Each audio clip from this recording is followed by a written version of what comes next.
La clase de hoy lleva como título El cristiano ante el bien común, el cristiano ante el bien común y el cristiano y la autoridad civil. Cristiano ante el bien común y el cristiano ante la autoridad civil.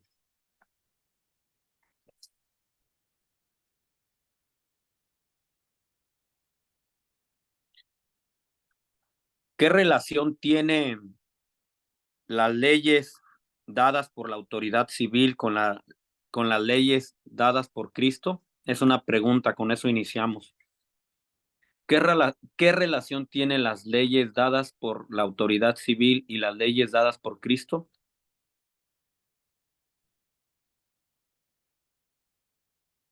¿Está el cristiano a conciencia obligado a cumplir estas leyes civiles?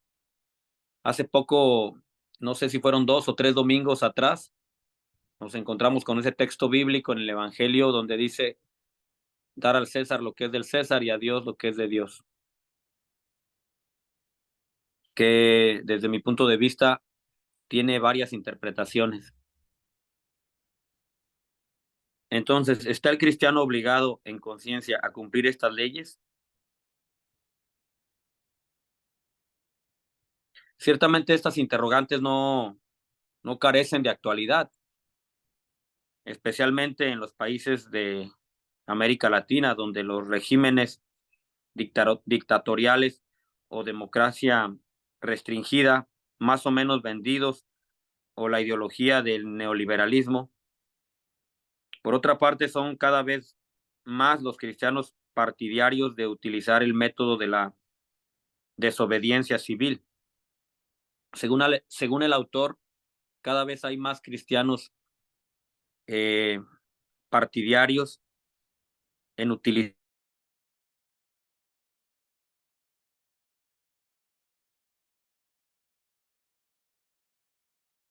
Se fue el padre. Dígame, Ah, sí, ahora sí. ¿ya? ¿Dónde me Ya, quedé? padre.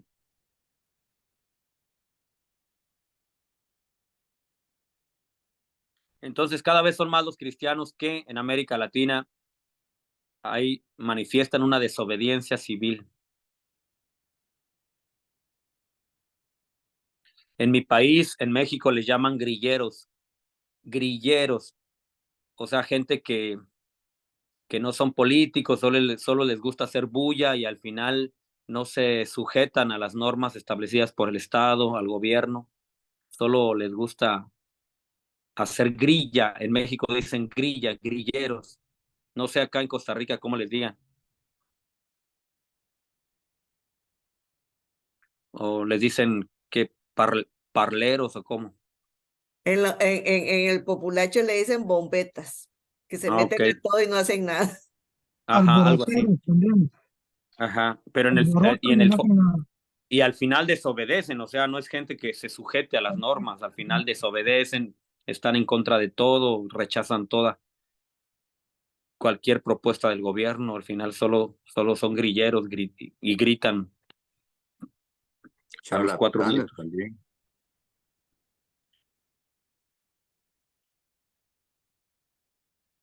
Esto como una expresión de la no violencia activa para luchar contra las injusticias. Mencionando a un sacerdote de apellido Laring, dice que nuestra vida moral en el terreno de las leyes humanas no ha de ser simple sujeción a los hombres, sino que ha de ser siempre en su más honda entraña seguimiento de Cristo. O sea, no solamente estar sujetos a las leyes de los hombres, sino también estar sujetos a las leyes de Cristo. Por lo mismo, cuando Cristo nos somete a la iglesia y a sus leyes, y en la nación, las leyes civiles, la obediencia que prestamos en estas diversas entidades se dirige a Cristo mismo. Pero el seguimiento de Cristo nos da también la medida y los límites de la obediencia a las leyes humanas. Esto es importante.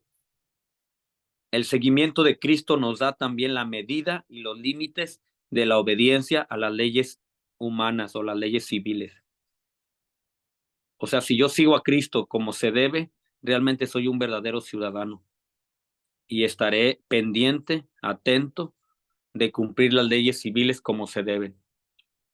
No, entonces no se puede entender alguien que se diga buen cristiano y mal ciudadano. No sería no sería lógico o adecuado. Las dos cosas van unidas, van muy unidas. Van unidas. Sí. Si eres buen cristiano, por ende, eres buen ciudadano. Y a la inversa también, no eres un buen ciudadano, pues estás atento a tu buen cristianismo, ¿verdad? Y de hecho, padre, también está ahí una cosa, si uno, según lo que uno haga en el lugar donde uno vive, también puede dar una mala imagen, entonces también hay que cuidarse en eso, ¿verdad? Claro, claro. Algo indebido. Si quisieran una definición de la ley positiva o la ley civil, podemos definir la ley positiva con una clásica definición que da Santo Tomás de Aquino. Santo Tomás de Aquino dijo que la ley positiva o la ley civil es una disposición racional dirigida al bien común. ¿Quién dice esto? Santo Tomás de Aquino. Una disposición racional dirigida al bien común, promulgada por quien tiene el cuidado de la comunidad. ¿Quién dijo eso? Literalmente lo dijo Santo Tomás de Aquino. La ley positiva es una disposición racional dirigida al bien común, promulgada por quien tiene el cuidado de la comunidad.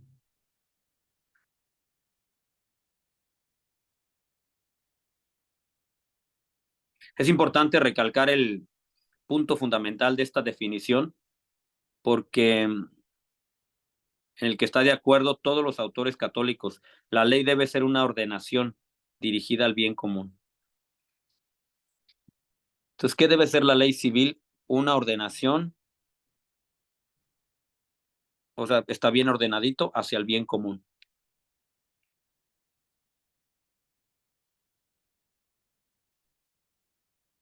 Pocas nociones hay como esta de bien común, que hayan sido tan repetidamente estudiadas por el Vaticano II y por los documentos pontificios.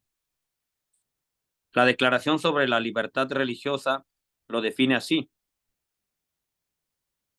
el bien común de la sociedad, que es la suma de aquellas condiciones de la vida social mediante las cuales los hombres pueden conseguir con mayor plenitud y facilidad su propia perfección, consiste sobre todo en el respeto de los derechos y deberes de la persona humana.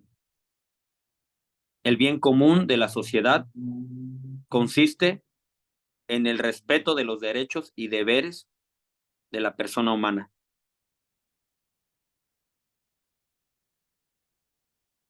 Concilio Vaticano II. El bien común de la sociedad consiste en el respeto de los derechos y deberes de la persona humana.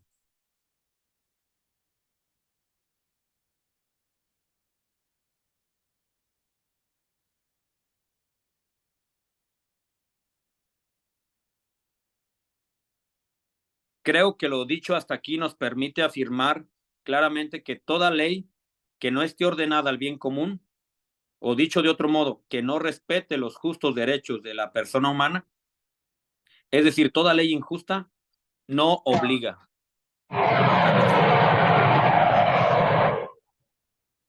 ¿Qué es eso? Que se escuchó un carro que frenó.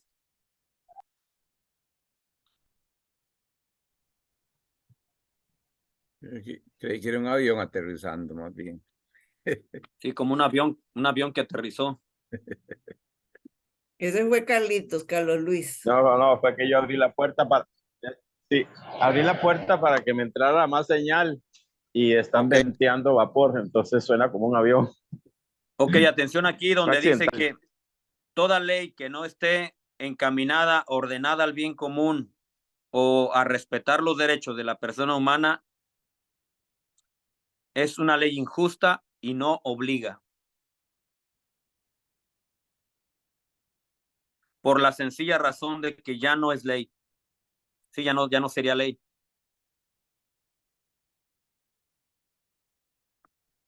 De hecho, a propósito de ley, un profesor nos decía que toda la ley que está en el derecho canónico, en el caso de la iglesia, por ejemplo, las leyes canónicas, las leyes eclesiales, toda la ley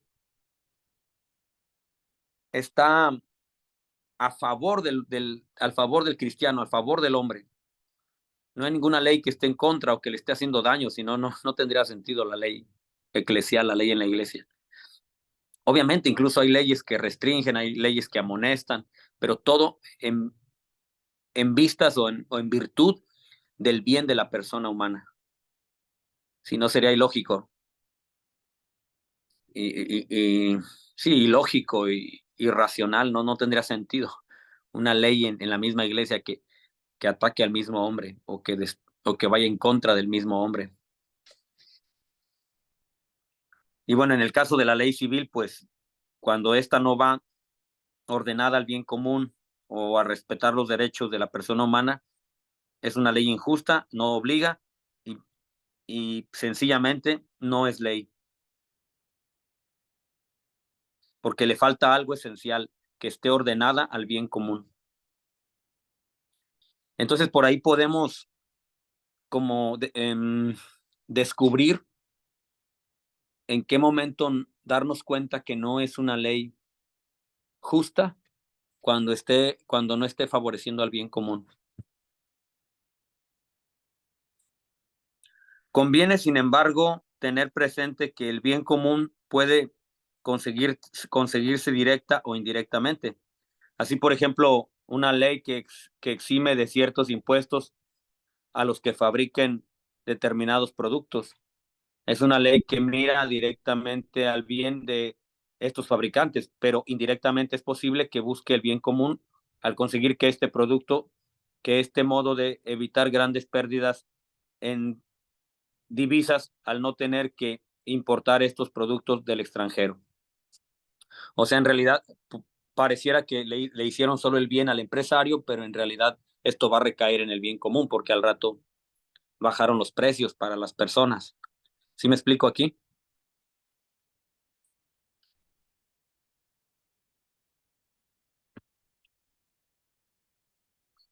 Entonces dice que una ley que se consigue directa o indirectamente para favorecer el bien común.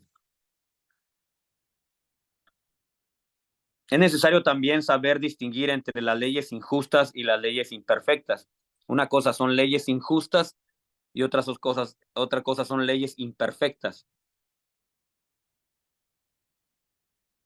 Repito, una cosa son leyes injustas, otra cosa son leyes imperfectas.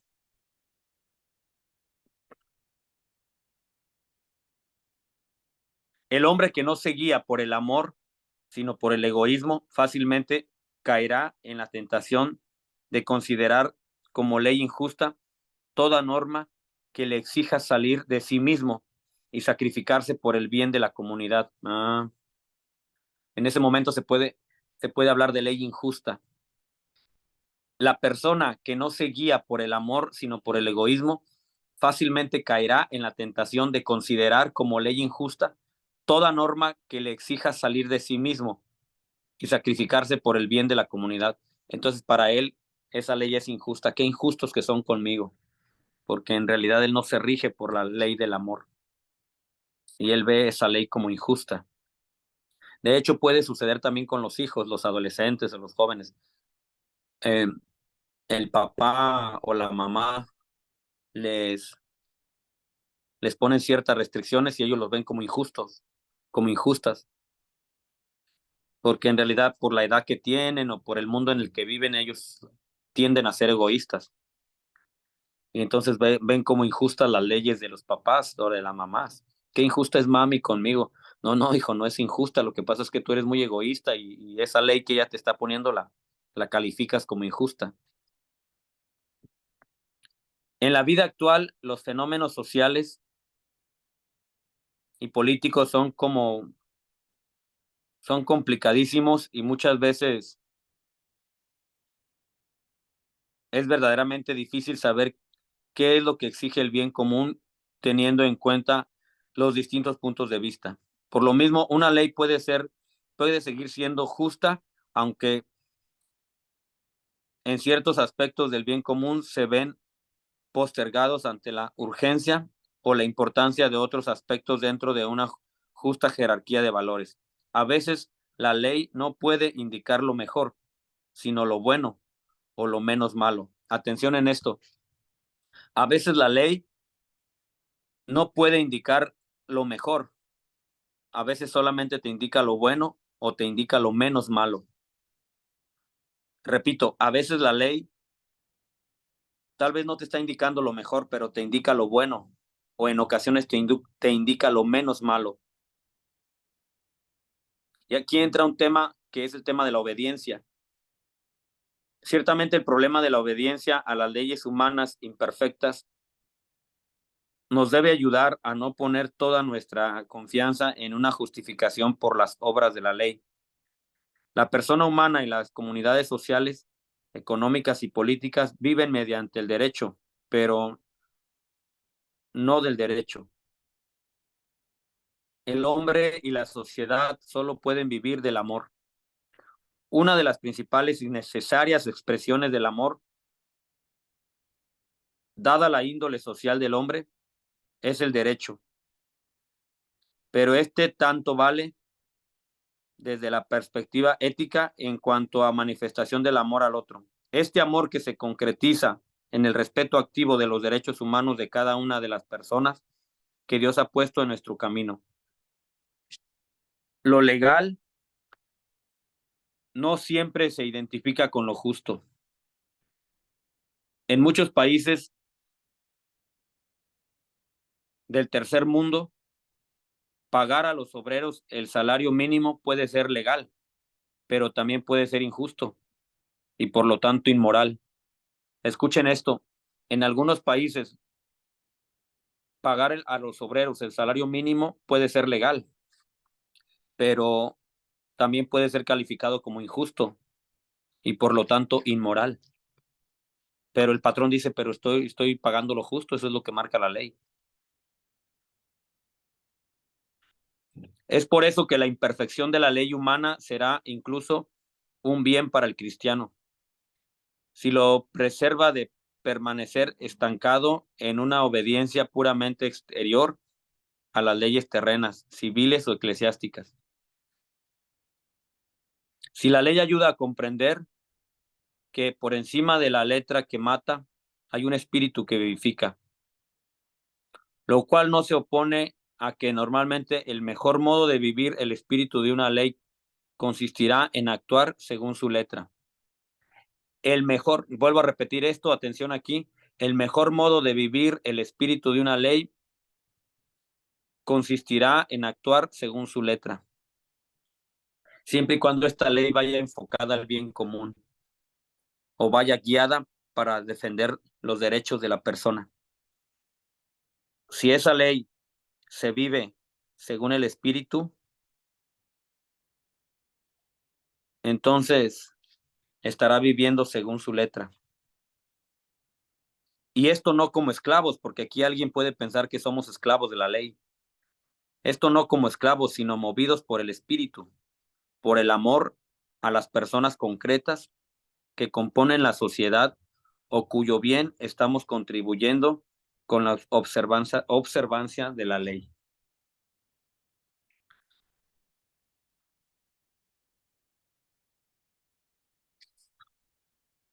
Recordemos también que en los pasajes bíblicos tenemos algunas escenas o algunos testimonios de cómo los cristianos cumplían con su deber civil, ¿verdad? No eran renuentes o ¿cómo se dice? Anticiviles. Eran personas que cumplían perfectamente la ley. La Virgen María, San José, San Pedro.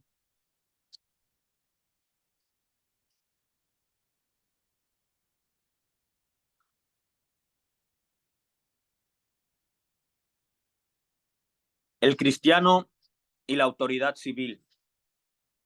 Anótense esto que es importante. El cristiano está obligado en conciencia a cumplir las leyes dadas por la autoridad civil.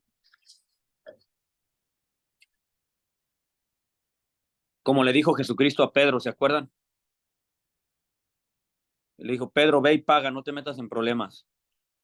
Ve y paga lo que tengas que pagar. Y Padre, a mí no nos metamos. ahora que estaba comentando eso usted, me viene a la mente otra cosa, que no sé hasta dónde verlo, cómo se puede ver, porque cuando mandó los trabajadores a la viña, que uno los mandó a las 6, otros a la media mañana, otros a la media tarde, bueno, es una parábola, un ejemplo, pero pareciera que según ellos iban a recibir, los últimos iban a recibir más y al final reciben lo mismo. Y Ajá. se sentían como un poco traicionados, un poco injusto aquello. Y pues Jesús decía, bueno, es que él quería dar a cada uno lo que, él era dueño del dinero y él hacía lo que quería, pero para los otros era algo como injusto, ¿verdad? Es un poquillo, Injusto, sí. Pero en ¿verdad? realidad él no falló el patrón nunca falló a su palabra. Él les Sí, prometió correcto. el salario, les pagó el salario que les había prometido, nada más. Sí, exactamente. Nada más que a los últimos les dio lo mismo. Eso fue Ajá. todo, porque él quiso Eso fue hacerlo. lo que los hizo pensar que era una injusticia. Claro, sí. Desde mi punto de vista, ahí en esa parábola, el dueño de la finca aplicó la equidad más que la igualdad, según mi punto de vista. Porque, perdón, al revés, aplicó la igualdad y no la equidad, según yo. No sé si me explico. Porque equidad es darle a cada quien según lo que merece. O sea, si él se merece 100 colones, le damos 100, el otro merece 1000, le damos 1000, como equitativamente, según. Pero el Señor no aplicó ahí la equidad, aplicó la igualdad. O sea, todos Bueno, igual, démosle todos, parejo. correcto. ¿Por qué lo hizo? Bueno, su corazón misericordioso, su corazón justo, aplicó la igualdad. Aparentemente ellos habían iniciado, habían trabajado más, los otros menos, pero el patrón les quiso pagar igual. Por eso el padre de Charlie nos va a calificar con 100 a todos para hacer, vamos lejos. Voy a aplicar la igualdad. Correcto. El cristiano está obligado a conciencia a cumplir las leyes dadas por la autoridad civil. Estamos en el cristiano y la autoridad civil. Y partimos siempre del supuesto de que si una ley es injusta, no es ley. Anótense eso, si una ley es injusta, no es ley. Santo Tomás dice que intentar imponer una ley injusta es una violencia. ¿Quién dijo eso? Santo Tomás de Aquino. Intentar imponer una ley injusta es violencia.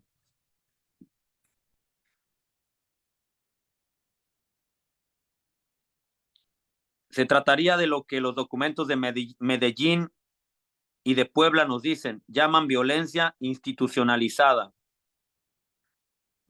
Medellín y Puebla son documentos del magisterio, dicen, se llama violencia institucionalizada. La gravedad de la obligación de cumplir la ley depende especialmente del modo como se vea afectado el bien común por la transgresión o cumplimiento de una determinada ley.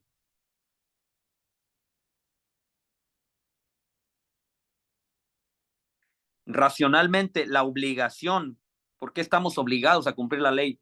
Racionalmente, la obligación en conciencia de las leyes civiles, de cumplir esas leyes civiles, se deduce de la naturaleza social del hombre.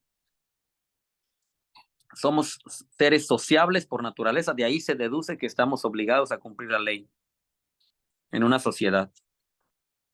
Diría Aristóteles, el que no esté en esa sociedad y no quiera cumplir las leyes, diría Aristóteles, tendría que ser o una bestia o un dios. Así dijo Aristóteles. El que se quiera salir de la sociedad y no cumplir las leyes, no estar en la urbe, en la ciudad, tendría que ser o una bestia o un dios. O sea, tendría que no estar en este planeta, no ser de este planeta. La autoridad y las leyes son necesarias para el desarrollo humano y moral del individuo. La autoridad y las leyes son necesarias para el desarrollo humano y moral del individuo.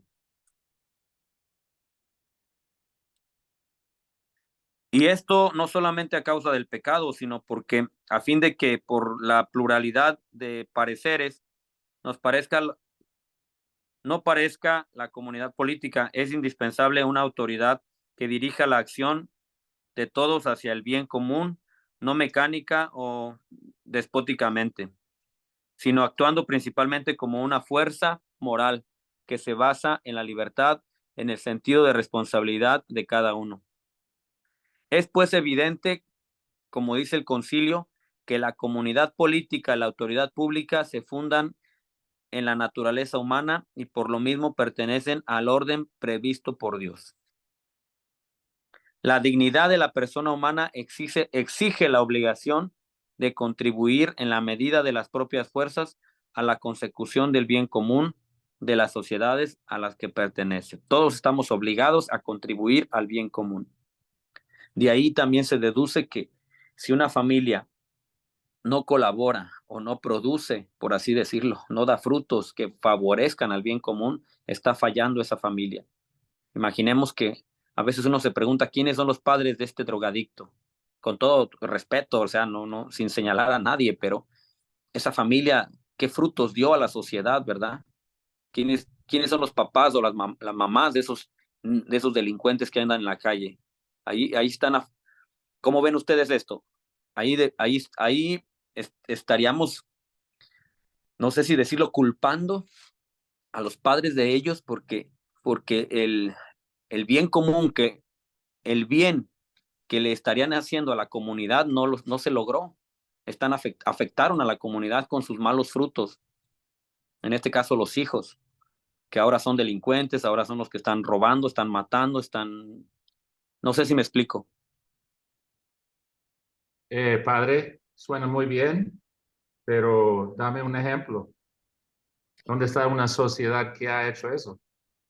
Porque el problema es que usted no va a poder dar ninguno desde el inicio del planeta hasta hoy.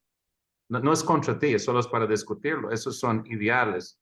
Pero si nunca ha existido y no existe en ninguna circunstancia, me puede decir, donde una sociedad ha trabajado así. Ese es el problema. Vea, es utopia, ¿verdad? Esa es la palabra. Utopia. Utopía. Eso. Estás presentando teóricamente, pero en la actualidad lo que estás describiendo nunca ha existido en ninguna sociedad hasta el momento. Todo corrupto. Ajá, que dé frutos malos, ¿o qué? No, es que no, es que no estoy tratando de desviarlo, pero eso es solo utopia, eso es una situación, una sociedad perfecta, pero nunca hemos tenido en ese planeta una sociedad así. Pero en términos de porcentaje, no. Ni creo que hay uno, para decirle la verdad. Porque, por ejemplo, una sociedad donde la mayoría de habitantes son ciudadanos Colaborando. a la altura de colaborando, profesionistas, buenos obreros, en porcentaje, ¿verdad? Obviamente no todos van a ser así, pero digamos, un ejemplo, un 70-80% de una sociedad que tiene más frutos positivos que negativos. Pero una sociedad que se descuidó y que las familias solo es producir, porque una vez un profesor nos dijo, ¿por qué no hay políticos? ¿Por qué siempre hay políticos corruptos? Y dijo, porque la sociedad ha producido eso. Sí. ¿Por qué solo hay? Hay momentos también en ciertos lugares, momentos, digo, yo pienso, por ejemplo, solo porque es mi país, conozco más, después de la Guerra Mundial II, digo, las 50s y Ajá. esos 10 años, ¿verdad? Había un crecimiento de la clase mediana, programas para las escuelas, construyendo las calles, mucho trabajo. Comprende, es una época pero eso no es el común, eso es lo que yo digo, es menos probable. Pero sigue, solo estoy escuchando eso y suena tan bonito, pero yo no lo veo, ¿verdad? Sí, porque aquí dice, Marcos dice, la dignidad de la persona humana exige la obligación de contribuir en la medida de las propias fuerzas a la consecución del bien común.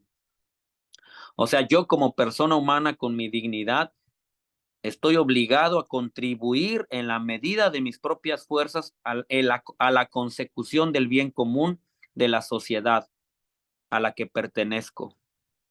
Eso es lo que quiero, es lo que yo, de ahí parte mi ejemplo, ¿verdad? No solo no solo en cuestión no solo en cuestión de la prole o de los hijos, sino también en otro sentido. Pero imagínense también por bueno, porque no estoy contra esas ideas.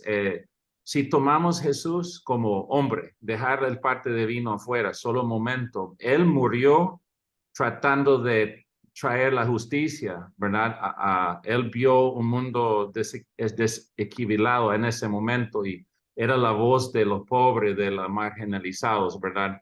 Y Claro. en la sociedad donde él vive, ¿verdad? La corrupción gana al final, ¿verdad? Estamos hablando solo mero humano, pero era hijo de Dios, o sea, algo más grande ocurrió, pero es para verlo también, esa teología que estamos estudiando, eso es nuestra meta. Y siempre, yo solo digo, siempre vamos a estar contra el porcentaje más grande, ¿verdad? No es que estamos, eso es fácil de implementar. Mi pobre padre, que era ingeniero civil, puro matemática, ¿verdad? Él siempre venía, lo más frustrante momentos en su vida era cuando él era la voz de ciencia para los políticos en la municipalidad. Él era el ingeniero para preguntas de ingeniería. Y él llegaba a la casa tan frustrado porque los políticos nunca escuchan a la ciencia o nunca escuchan la sabiduría de ciencia o no escuchan los profesores sobre escuela, no escuchamos los santos sobre la religión, no escuchamos los finqueros sobre la producción de comida. Bueno, ya. Ajá.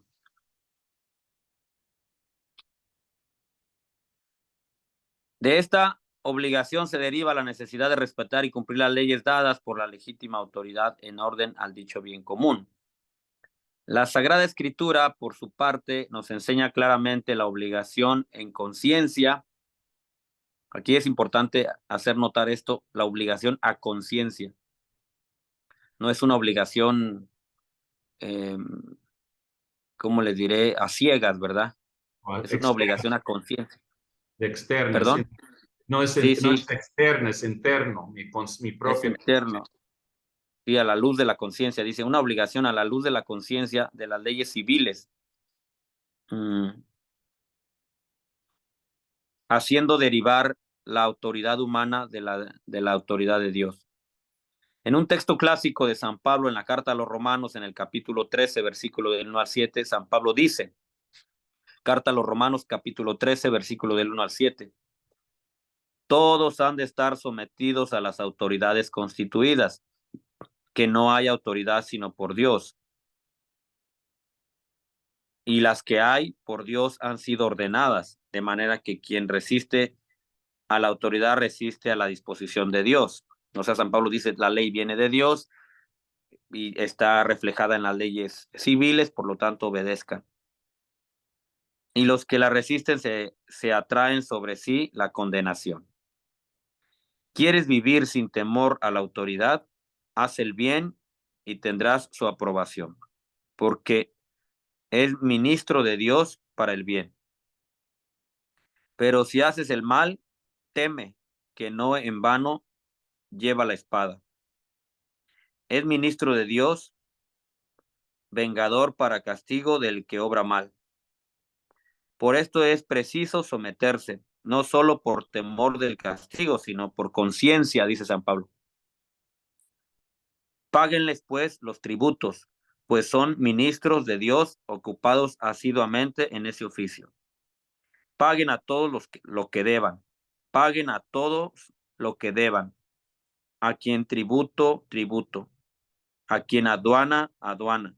A quien respeto, respeto. A quien honor, honor. Interesante esto que dice San Pablo. Páguenles, pues, tributo, pues son ministros de Dios ocupados asiduamente a este oficio. Paguen a todos lo que le deban. A quien le deban tributo, páguenle tributo. A quien les deban aduana, paguen aduana. A quien le deban respeto, denle respeto. A quien le deban honor, denle honor.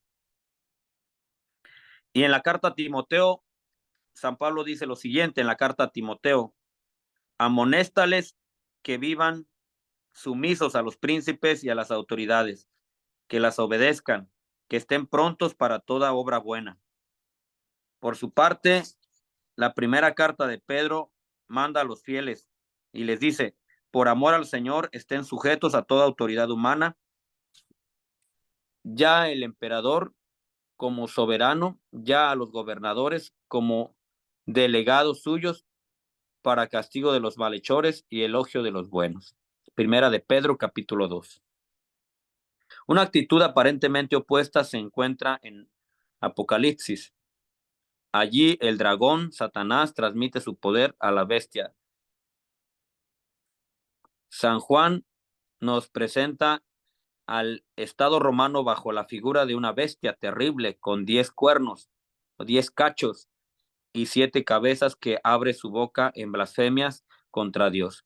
Pero recordemos que la causa principal de la composición del Apocalipsis fue la persecución de los cristianos bajo Domiciano, motivada por la negativa de estos a cumplir el edicto que mandaba adorar al emperador. Debido a este atentado al honor de Dios, surge la reserva de los cristianos frente al Estado. O sea, aquí cambia la cosa. Aquí, como es un atentado contra Dios, ellos no están obligados a obedecer al emperador. Aparece entonces otra idea del cristianismo primitivo acerca de la autoridad política. El Estado que se diviniza a sí mismo, escuchen esto.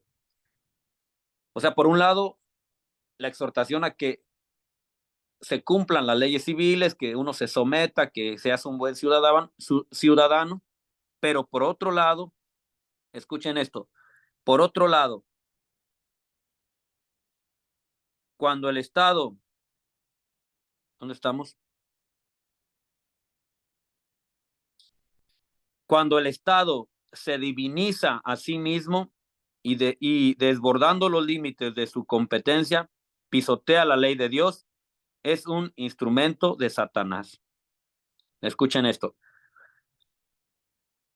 El Estado que se diviniza a sí mismo, o sea, el Estado se cree Dios, y desbordando los límites de su competencia, pisotea la ley de Dios, es un instrumento de Satanás. Vean ahí, diría chibolo, ¿cómo es chibolo? Diría, ahí cambia la cosa.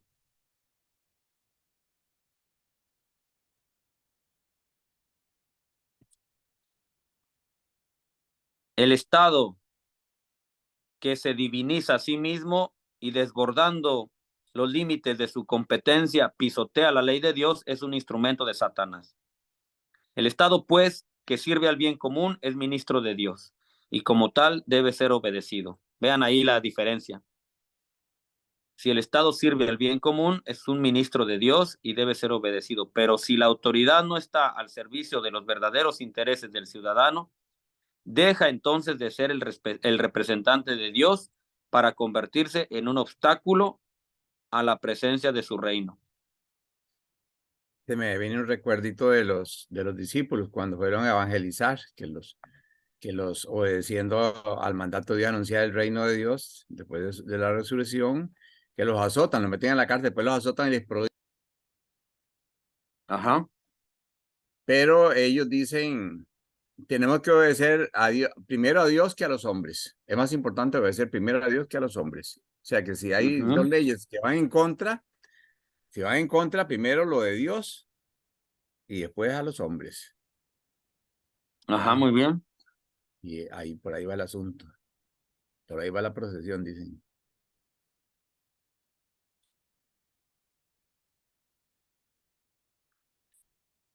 Los estudiosos de la Sagrada Escritura están plenamente de acuerdo en afirmar que no existe contradicción alguna, sino un mismo pensamiento, aunque expresado desde dos puntos de vista distintos y en situaciones diversas, entre los que nos dice San Pablo en la carta a los Romanos y nos dice San Juan, al hablar de las relaciones entre Estado y el cristianismo. La actitud de este ante el poder político se resume en las palabras de Jesús, que ya decíamos en Mateo 22:21, den al César lo que es al César y a Dios lo que es de Dios. Conviene también tener presente que la frase de San Pablo, toda autoridad viene de Dios, no debe entenderse en el sentido clásico del derecho divino de los reyes de la época absolutista. No se trata de que cada gobernante haya recibido su autoridad directamente de Dios y por tanto no tenga que dar cuentas al pueblo de su gestión. En la encíclica Pacem in Terris del Papa Juan XXIII lo explica perfectamente con la ayuda de una cita de San Juan Crisóstomo. Vamos a escuchar con esta cita, estas palabras de San Juan Crisóstomo. ¿Qué dice? ¿Acaso todos y cada uno de los gobernantes son constituidos como tales por Dios? No, no digo esto. No se trata aquí de los gobernantes por separado, sino de la autoridad misma. El que exista la autoridad y haya quienes manden y quienes obedezcan, y el que las cosas todas no se dejen al acaso y a la temeridad. Eso digo que se debe a una disposición de la divina sabiduría. Atentamente, San Juan Crisóstomo. La misma encíclica añade luego por su cuenta, del hecho de que la autoridad derive de Dios, no se sigue el que los hombres no tengan libertad de elegir a las personas investidas con la misión de ejercitarla, así como de determinar las formas de gobierno y los ámbitos y métodos según los cuales la autoridad se ha de ejercitar. O sea, también es un derecho de los ciudadanos determinar las formas y los gobiernos, los métodos según los cuales la autoridad se deba ejercitar. Están en su derecho. Es que ahora yo quiero votar por el color verde, yo quiero votar por el rojo, ahora yo voto por el azul, por el negro. Bueno, por eso es democrático también tener varios partidos, tener pluralidad de partidos políticos en una sociedad.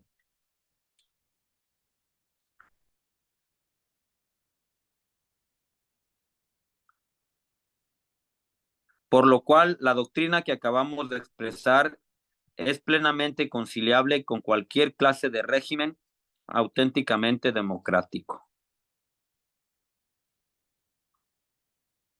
De hecho, que la autoridad se derive de Dios no sigue que los hombres no tengan libertad de elegir a las personas investidas con la misión de ejercitarla, así como de determinar las formas de gobierno y los ámbitos y métodos según los cuales la autoridad se ha de ejercitar. Por lo cual, la doctrina que acabamos de exponer es completamente conciliable con cualquier clase de régimen auténticamente democrático. Ustedes saben que cristianamente hablando y desde la Iglesia Católica, nunca se va a profesar un sacerdote, un clérigo a favor de un partido político. Siempre eso es a favor del bien común, a favor de la verdad. Y ya si personalmente yo tengo una ¿cómo se dice? Una militancia o un parecer por cierto partido, pero eso ya es cosa mía. Pero a nivel de iglesia, me reservo mis comentarios, ilumino con la verdad, doy indicaciones generales, doy mi reflexión sobre los principios cristianos, el bien común, y lo demás ya es conciencia de la gente, que puedan votar, que puedan escoger, que puedan discernir. Y obviamente el deber de nosotros los sacerdotes, pues iluminar la conciencia, ayudarlos a hacer un buen discernimiento, pero nunca ponerse a favor de un partido. Aunque ha habido quien sí lo hace, ¿verdad? No falta quien sí literalmente.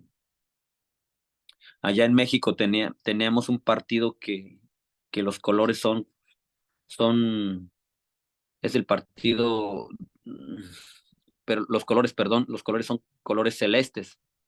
Entonces, vacilón, porque la gente le preguntaba a los padres, ¿por quién votamos? Y los padres decían, los sacerdotes, algunos decían, ¿de qué color es el cielo? Celeste, entonces. Entonces ya por ahí, pero vacilón, ¿verdad? ¿De qué color es el cielo? Celeste, bueno, entonces dele por ahí. Bueno, estamos ya terminando. Esto fue un poquito Padre, las leyes civiles, el bien común. Dígame. yo pienso que especialmente en la nueva era de tecnología, y yo lo he visto, no es tan malo. La iglesia debemos ayudar a la gente a encontrar información legítima, no persuadiendo. Es el mismo de Ajá. esa palabra proselitismo, ¿verdad? No estamos para convencer tampoco. Sí, Eh, proselitismo se llama. ese es otro tema, no es relacionado con eso, pero sí es también. Y se hace nervioso uno, pero hay que pensar cómo sería para ser un padre o madre de familia con Claro, un hijo ya de edad de empezar a pensar cosas. Ya se presenta su opinión, está bien, pero hay que también ayudar su gente ver y entender todos los diferentes lados de un tema para claro. que, para que se hacen una. Y yo pienso como iglesia, eso sí, todos nosotros aquí somos miembros de sobresalientes, ¿verdad?, en nuestras comunidades y es importante no, diga la palabra de nuevo, proselytize. Proselitismo. Eso, Proselitismo. eso es como convencer. Sí, y tener favoritismo por un partido y Exacto. Es mejor cuando, por ejemplo, tomando esas clases, ¿verdad? Siempre digo, wow, es obvio, católico es lo mejor, ¿verdad? Yo digo a ese grupo, lo que he visto con filosofía, con la teología, con la eclesiología, con la teología moral, etcétera, ¿verdad? Uno escucha, y ya estamos más o menos bien formados o informados mínimo. ajá, Y ajá. yo digo, oh, católico es lo mejor. O igual con la política, debemos estar, no solo correr para poner una posición sobre algo. A veces parezco yo como un rebelde que siempre pongo eh, otra idea, ¿verdad? Pero es por lo mismo, es que uno tiene que no solo escapar de escuchar los dos lados, los tres lados, diferentes opiniones, hay que realmente indagar y escuchar y entender y ya formar su propio, porque eso sería lo que estás hablando hoy, la moral de civil es no solo cerrarnos a una idea solo porque parece algo, ¿verdad? Es realmente aprender. Y hoy en día con el Internet está tan preparado para dividirnos, ¿verdad? A confundir la gente para que los ladrones realmente grandes nos roban. Bueno, gracias. Sí, sí, y bueno, como decíamos, siempre iluminados por la luz de la conciencia, de la recta razón que nos vaya indicando, ¿verdad? Mm, no sé si alguien más quiera comentar algo.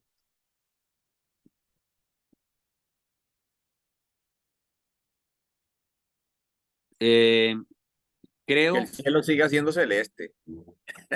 el, el cielo es celeste. Creo que ya nuestras clases, el programita que yo tenía está terminando, no sé hasta qué día les dan vacaciones a ustedes también, qué mes o cómo estamos.